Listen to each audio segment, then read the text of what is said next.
Баршаңызға сәлем. Заманында Шосон империясы болып, кейін көрші елдердің шабуылы себепті тардай шашылып ыдырап кеткен Корея елі неге қайта біріге алмауда? Олардың қазіргі уақытта екіге бөлініп, қырғи-қабақ болып күн кешулеріне не себеп? Бірге талқылайтын боламыз. Видеомыз басталмай тұрып, арнамызға жазылып, лайк басуды ұмытпаңыз. Ендеше біз бастаймыз. Бұл жалпы шолуда біз Корей тарихы жайында қысқаша ғана тоқталып өтеміз. Білгіңіз келген сұрақтарыңыз болса, пікір қалдырыңыз. Аңызға сенер болсақ, алғашқы мемлекетті Құдайдың баласы Тангун құрған екен. Тарихшылар бұл мерзімді біздің заманымызға дейін 2332 жыл дейді. Бұл мемлекет ежелгі Чосон дегенді атау алады. Ежелгі Чосон әртүрлі қала мемлекеттерден құралған тайпалық одақ болып саналады. Бір орталықтандырылған мемлекет біздің заманымызға дейін 4-ші ғасырда құрылыпты. Дәл осы уақытта оңтүстік үш хан мемлекетінің негізі қаланады. Біздің заманымызға дейін 108 жылы ежелгі Чосонда Қытай империясы қан басып алады. Чосонның қалауымен ел аумағында үш тайпалық одақ Махан, Шинхан, Пхенхан қалыптасады. Солтүстік Самханда Пүйе мемлекет үлкейіп келе жатты, ал оңтүстікте Окчо мен шығыс Ие патшалықтары билік құрды. Пүйенің құрамынан біздің дәуіріміздің басында Когурье мемлекеті бөлініп шығады. Ол дамып, хан империясына кеткен территорияны түгел бағындырып алады.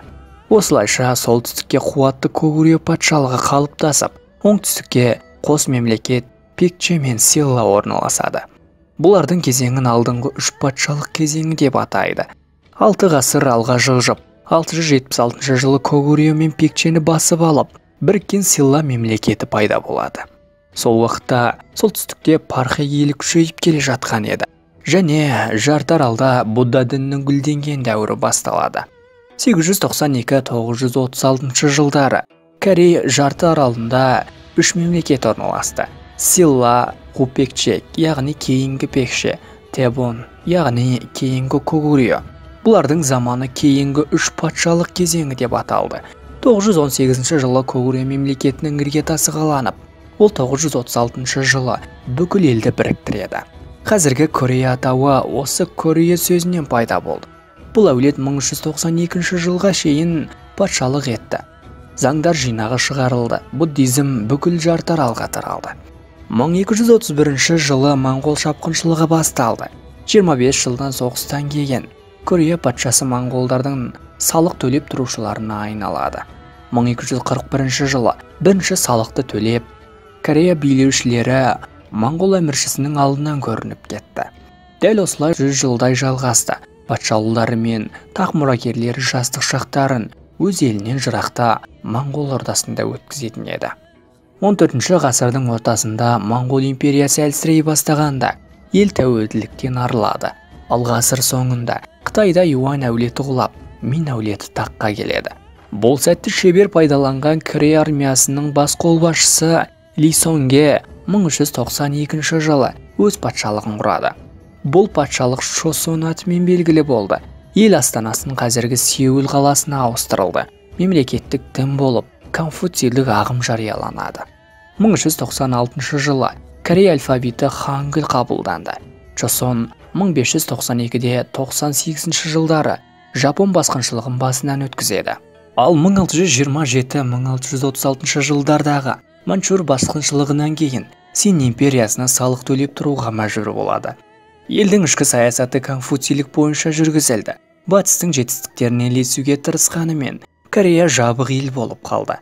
1893-94 жылдары төңкерісті қозғалыстар басталады. Патша төңкерісшілерді басуға Қытайдан көмек сұрайды. Алайда Қытай билігі өз әскерлерін Кореяға жібереді.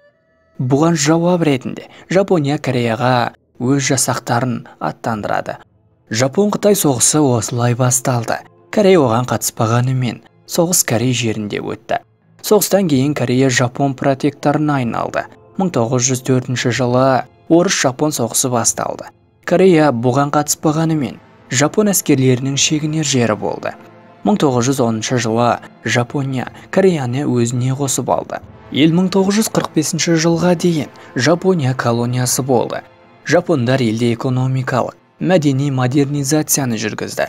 Екінші дүниежүзілік соғыста Жапонияның жеңіліс табуы Жапон билігіне нүкте қойды. ақш пен ксро елдері бөліп билеу жайындағы келісімшартқа қол қойды. 38-ші параллельдің бойымен мемлекет екі аймаққа бөлінді. 1948 жылы солтүстікте Корея Халық Демократиялық Республикасы, ал оңтүстікте Корея Республикасы құрылады.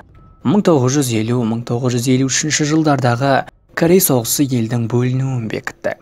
Солтүстік Кореяда Ким Ир Сеннің диктатурасы орнатылды. Ол өлгеннен кейін билік баласы Ким Чен Ирге өтті.